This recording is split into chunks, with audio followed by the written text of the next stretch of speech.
Okay, so it's a 2015 Silverado with the 5.3. Customer was saying he had it looked at and that it's the lifter, which is pretty common on these, especially the cylinder deactivation. Codes found. No codes. All right, let's see.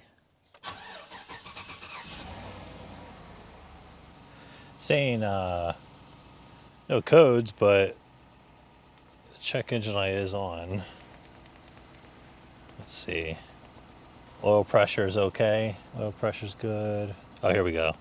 Cylinder 6. Yeah, cylinder 6 misfire. I just wanted to confirm before we go further. Okay, so we have a cylinder 6 misfire, which is one of the cylinder deactivation cylinders. Basically, my plan is to go in and take off the cylinder head. Yeah, take those lifters out. I got some new lifters, and put them in, and should be good to go. Normally, what I like to do is do both sides, all new lifters, and delete the cylinder deactivation. That way this problem doesn't happen again, but we're just going to try to do this basically super low budget and just fix one of them. To start, we're going to take off this air box resonator. Well, the air filter's over here, but this is the air inlet resonator. We'll take the intake manifold off, the exhaust manifold, and then the fuel supply, take the ignition coils out, and valve cover. Yes, that's basically where we're going to start. Just remove all the air inlet stuff, get everything out of the way to get us access to the intake manifold, which has this insulator cover over top of it. And then, but also first, we're going to disconnect the battery. Battery's disconnected. We'll take off this hose clamp right here. Get that loose. Take off the one over here.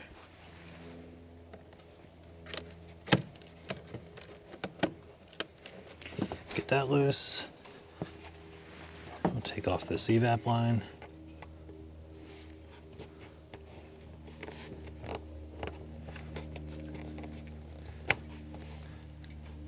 Just push it from the bottom and then it releases it. And then we can get this off. Pull that off. Oh, we have another one over here. Take that off. Now we have the whole resonator off. All right, next we will, what I'll probably end up doing is taking the alternator off. But we'll get to that when we get to that. But it looks like it's some 10 mils holding this cover on. So I'll go ahead and take that off. Take the cover off. Take this purge line off. And then obviously any electrical connectors we'll take off. So I haven't done one of these jobs on a direct injected GM V8 yet, so we'll see how that goes when we get there.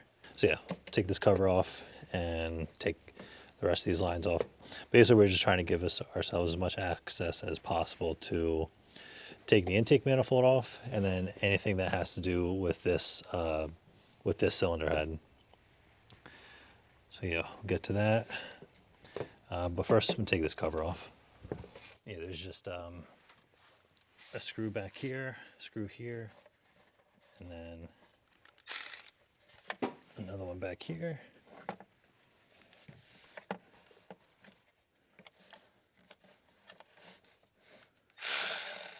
Let's see if we can find it. That one's all the way back there.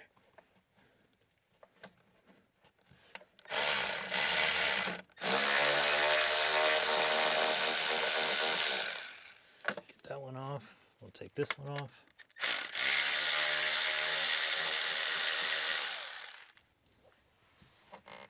Take that off. We should be able to. We have some plastic zip ties holding here. while I'm here, I'm just going to actually take off the throttle body.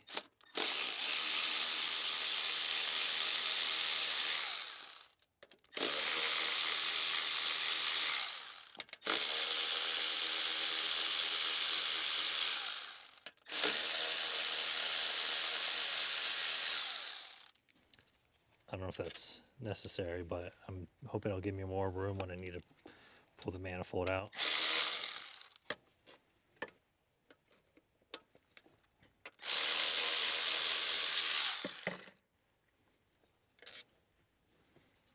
I'll set that to the side for now. All right, and then now I'm just gonna, first it looks like I need to remove this purge line. I got this connector loose for the map sensor, and then the purge line, just push this connector down, and while you're pushing down, just push out. So now we can put that to the side, and then all these gray zip ties, just grab them and lift up, lift that one, move it to the side, grab this one, move that to the side. So this cover's free over here, and the same thing on this side. We got one right here.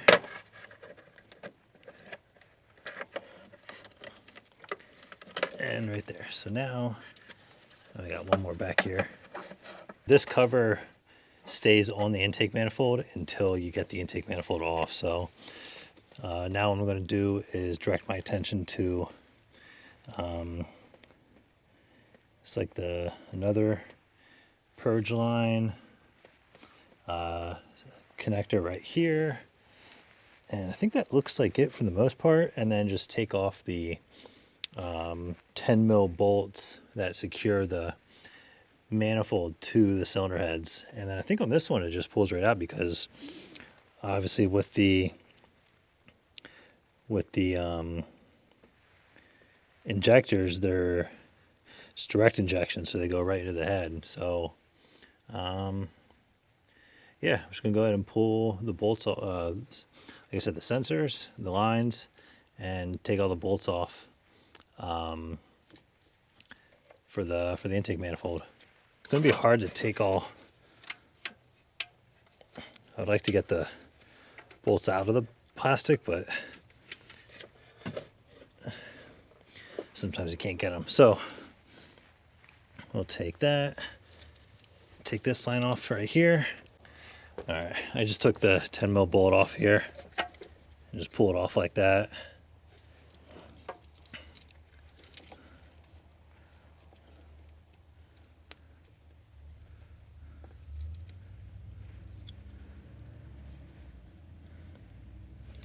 Yeah.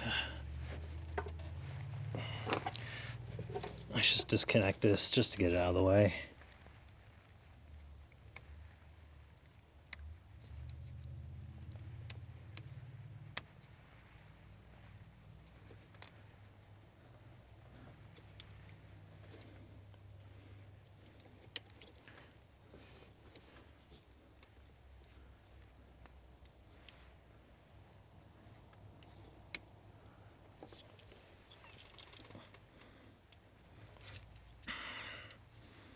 Come on, GM.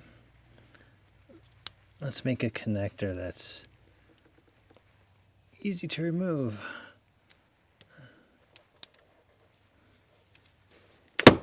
There we go. Okay. Now on to the next pain in the ass connector. I don't know if you can see this right here. My elbow's probably going to be in the way. There we go. So that one you just squeeze from the back end. And then that looks like everything. So I'm just gonna, I don't know. Let's go for our first attempt at removing this manifold, see what we run into. There's probably going to be some kind of vacuum line on the back side of this.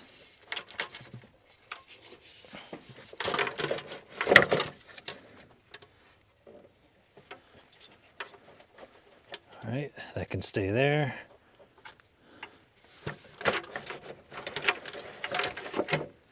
All right, so while I'm here, I'm just going to take this cover off.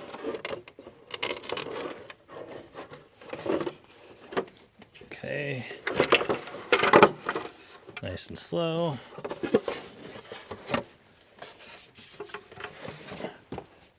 Let's zoom out. Sorry about that. Okay, so this actually, once we get the room, you can pull this cover off. And it looks like there's nothing on the back side of this actually. So we're safe to remove. The only thing left on the fuel side of things, besides this engine harness, is so we'll have to take off this fuel supply line. Comes from the fuel tank. It's a connector right here that goes into the high pressure fuel pump. So we get that out of the way. And the injector connectors, the hard line for the fuel rail. I don't know if I'll have to take the injectors out actually. Before we do this, I'm going to start working on the exhaust manifold side and then all these covers and everything. So let's just try to do all the hard stuff first. A little error I made. So I don't know what I was thinking. Basically, this is the even side. Cylinders 1, 3, 5, 7, 2, 4, 6, 8. So real quick, we'll take this cover off, take the alternator off, take the belt off, which is from the tensioner down there, take this bracket off, and take the bracket off for these heater hoses down there, the ones that run right here. Take the cover off and then take the valve cover off. All right, so we just take a 1/2 inch ratchet, pull on the tensioner. All right, we're gonna push down the tensioner, get the belt off. Just move that belt to the side. 2 15mm bolts, maybe a 13 for the positive. So we got a 15mm wrench. Just pull them loose.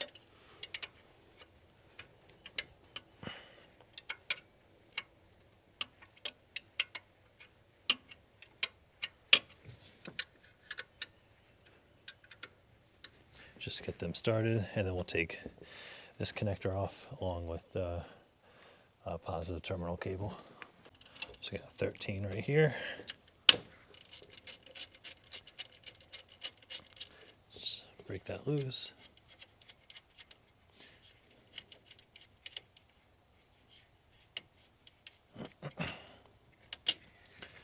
Put the nut back on so we don't lose it. Pull that cable up, set that to the side, and then I'm just going to continue taking off the 2 15mm bolts to remove the alternator. All right, so we got, and the longer bolt goes towards the outer side of the car. So we got 2 different bolts. And I'm just going to grab a little pry bar to break those loose. All right, so just grab a pry bar, get in here.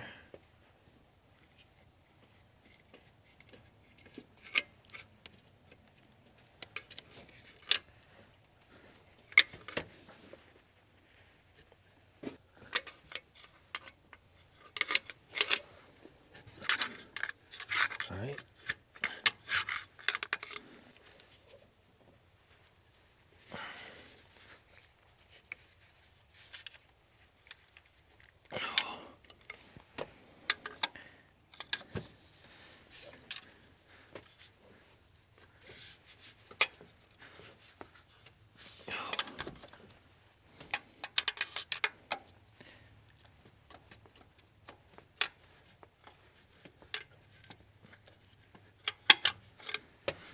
Oh, we're so close.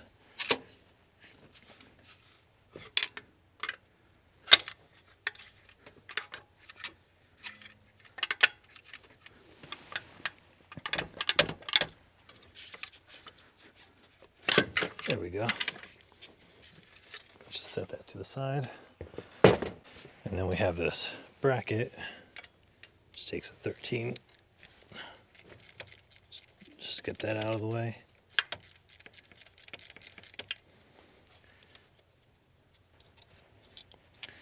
All right, and then we'll just set that to the side and just put the bolt back in.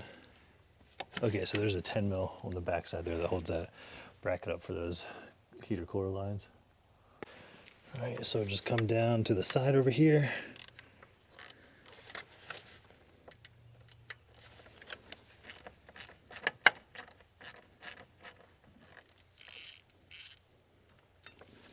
All right, so I got that 10 mil out. So now I can just, now I have all this movement with these heater core lines. So those are out of the way. So now I just take this little vent hose off right here, and then I can take that cover off and start taking the valve cover off. All right, so come in here, push this way, just pop off just like that. So let's push. Oh. So just push right here, just like that. Now we can pull this cover, just like that, set that to the side. And then what I'm going to do is disconnect each ignition coil. You should be able to leave them on. And then, yeah, then we'll be able to pop off the valve cover. All right, so now I'm just going to run through, push up on these red tabs.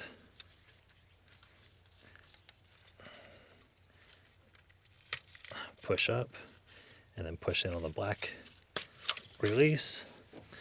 Just repeat the process. I don't know if you can see that or not.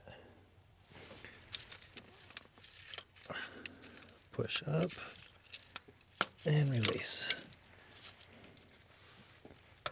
Push up and release. Okay, next is the coil wires to the spark. So I like to twist and pull, because the twisting kind of breaks them loose. They all kind of just pop right off. Twist and pull. Yeah, the twisting part definitely helps. All right, so now we just need yeah, it looks like a 10 mil. Set this to the side, and just 10 mils all around. All right, so we got our 10 mil. I'm gonna lay it across here. I don't know, I just like to do the hardest ones first, just to get them out of the way. So we've got one all the way back here.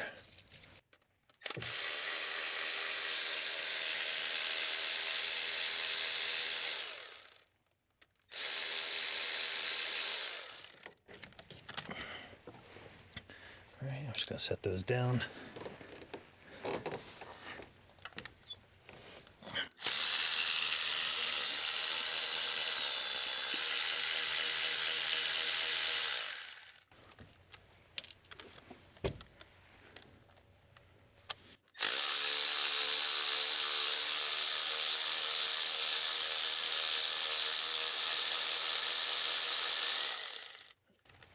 All right, just keep going around. I'm not gonna record all this.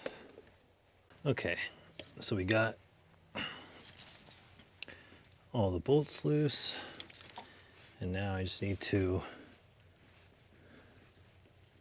I'm gonna grab a hammer and just kind of tap up on that.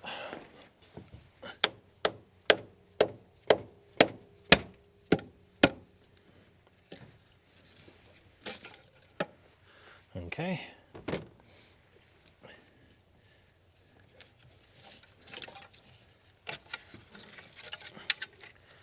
And here is the valve cover with all the ignition coils on it. Just obviously watch all the dirt doesn't fall down into the motor. All right, let's inspect this real quick.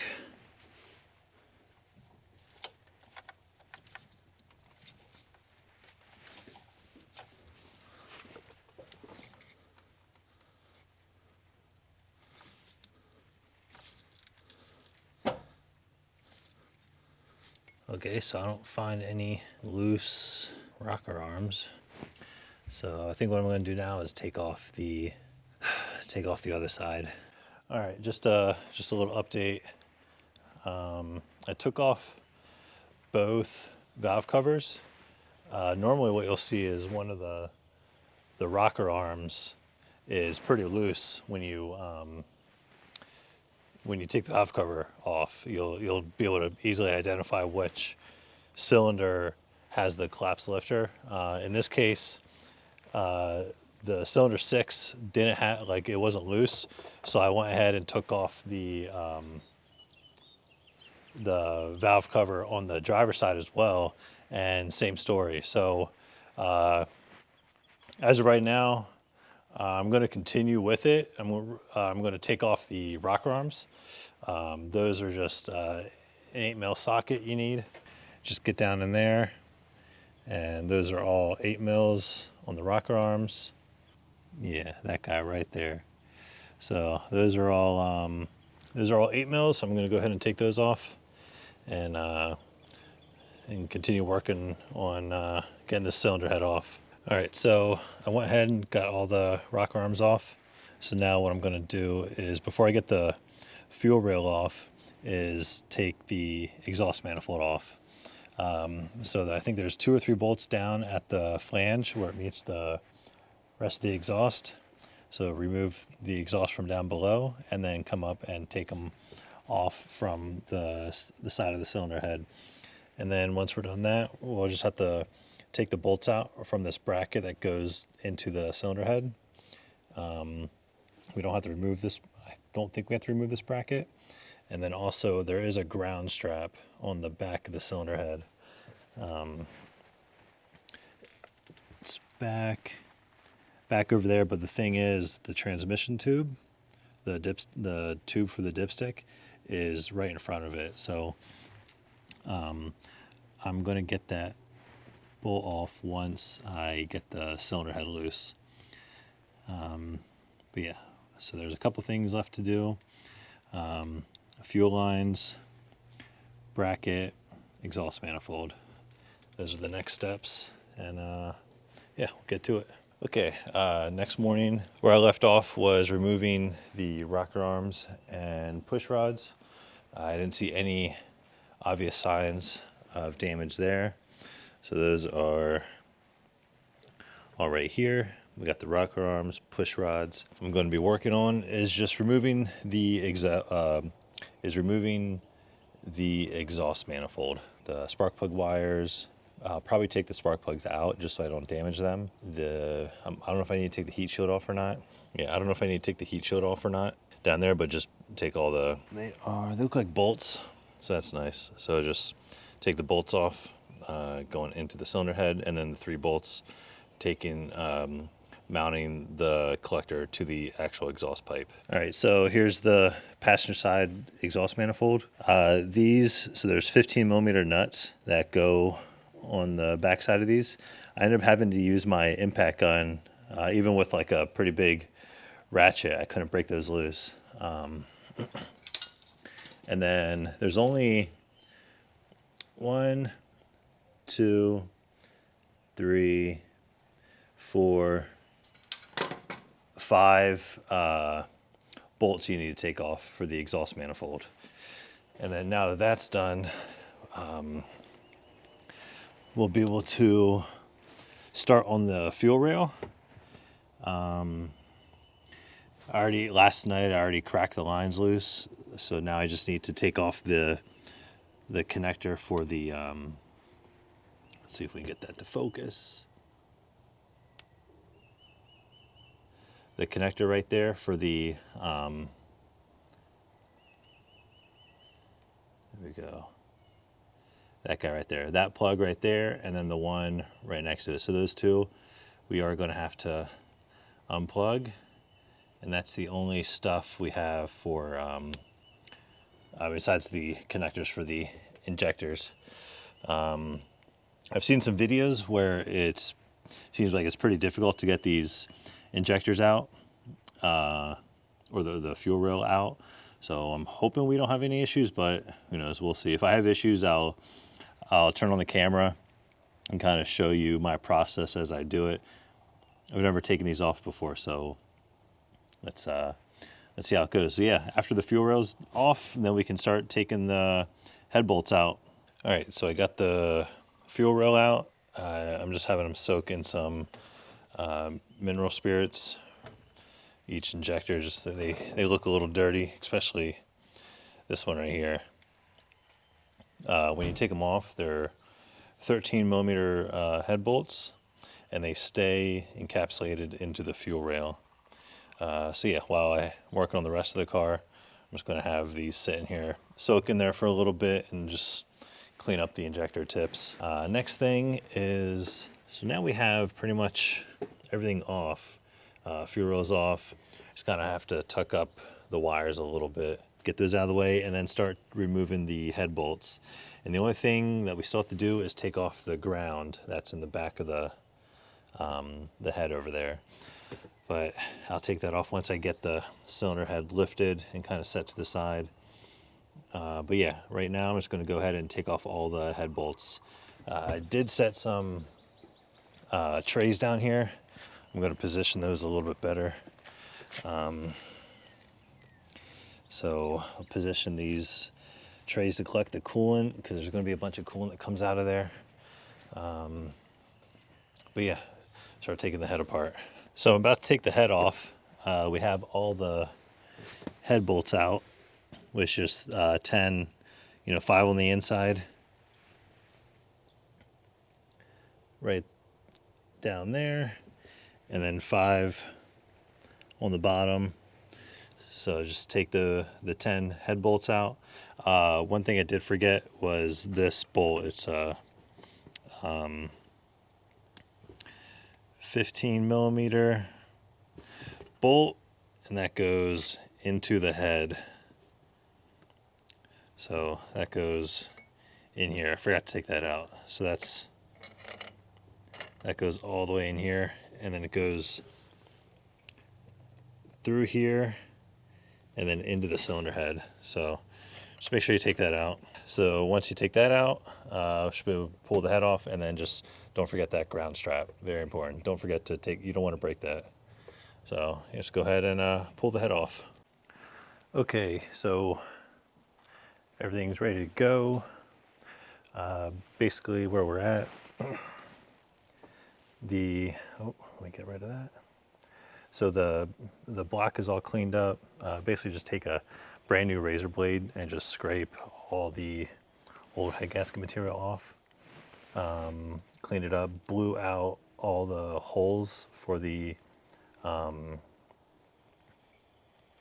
where the cylinder head bolts go into the block. So just blow those out with air, make sure there's no coolant or oil down in there. As far as the head, I cleaned off the bottom, so the cylinder head is all cleaned up. Cleaned out the bores for the injectors, just to make sure when I put the injectors back in, there's no issues there. I did get an injector kit. One of the injectors was missing one of its seals. I'm hoping, yeah, it came up for the VIN, so should be it. Yeah, I ended up going back to the store to get another lifter, because basically this is, like I said, super budget-minded repair. So when I got the parts, I was expecting to see just one failed lifter, but I actually didn't see any of them. So I just got, we know the fault is in cylinder number 6. So I just got another lifter and just replaced both DOD lifters in cylinder 6. I'm thinking maybe it only fails when the engine's running, like it's not holding oil pressure, because I know there's a lot of videos out there for the exhaust manifold actually leaking and causing a tick, but this one is way more pronounced. It's not just a tick, it's actual like a dead miss. Like you can hear it, and I've seen these before. So yeah, right now I'm about to put the cylinder head back on. just remember to put that ground strap back on as you place it. And then just, yeah, clean up. It might help to clean up all the spots where the cylinder head bolts go into, which is what I'm about to do. And yeah, just go ahead, clean it, put it back on, and then we'll go over the torque specs when I get to that point. So then we'll torque down the head, and then, you know, injectors back on, exhaust manifold back on, and then start piecing this thing back together. So where we left off is the cylinder head is torqued down. Basically, you just want to start on the inside. So since there's 10 bolts, we have 5 up top, 5 at the bottom. You want to start in the middle one. So the middle one at the top, middle on the bottom, and then work your way outwards. And there's 3 passes. The first pass is 59 foot-pounds. And then after that is 90 degrees. And then after that is 60 degrees on the passenger side. The driver's side is different because there is a special bolt over there that is different. So what I did after the first 59 foot-pounds, I took a Sharpie and marked somewhere on the bolts that could tell me, like basically I just marked it closer to me, and that way I can tell when I turn the bolt head 90 degrees, and then I marked it again, or just looked at that marking and turned it 60 degrees from there. Cylinder head is torqued down. We have the ground strap back there. Spark plugs are in. The boots are in the spark plugs. The exhaust manifold is tightened down. So right now I'm just going to go down at the bottom and tighten the 3 bolt nuts that bolt the manifold to the actual exhaust pipe, and that way the exhaust will be 100% done. And then after that, I'll go ahead and put the push rods in, put the rock arms in, and then do both valve covers and get those all back together. And then after that, I will do the fuel rail with the fuel rail, the fuel injector, and the 2 connectors back there. All right, so the rock arms are all torqued down. It just takes 22 foot-pounds on each of these. Just go. I did 2 passes just to make sure they were all torqued down properly. So we got all the rock arms torqued down. Next, I'll put the valve cover on here, the ignition coil into the spark plug wire, and then same thing on this side. Put the valve cover back on, and then after that, we'll do the fuel rail. As of right now, I hope this weed whacker's not blowing out this mic, but yeah, as of right now, the fuel rail's on, fuel lines are all tight, valve covers are on. Wires, oh, there's a wasp in my garage. Hold up. Okay, take 2. No more weed whacker, but there's a wasp in my garage. Yeah, so we have the valve covers on, ignition coils all wired up, fuel rails installed, fuel lines are all on.